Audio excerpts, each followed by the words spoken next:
नमस्कार बंधू भगिनींनो, राष्ट्रपिता महात्मा गांधी यांना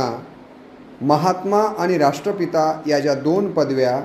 किंवा या दोन्हीही नावांनी पहिल्यांदा कोण संबोधलं हे देखील आपण खऱ्या अर्थानं जाणून घेणं महत्त्वाचं आहे. तर पहिल्यांदा महात्मा या पदवीनं किंवा या संबोधनानं मोहनदास करमचंद गांधी यांना कोण संबोधलं तर असं सांगितलं जातं की हरिद्वार येथील कांगडी गुरुकुलाचे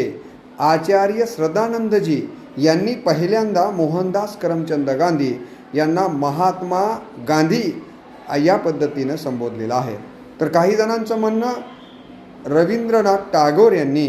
पहिल्यांदा महात्मा ही पदवी या ठिकाणी गांधीजींना दिलेली आहे. तर राष्ट्रपिता हा जो शब्द उच्चारला गेला किंवा ही पदवी कोण दिली तर असं सांगितलं जातं की नेताजी सुभाषचंद्र बोस यांनी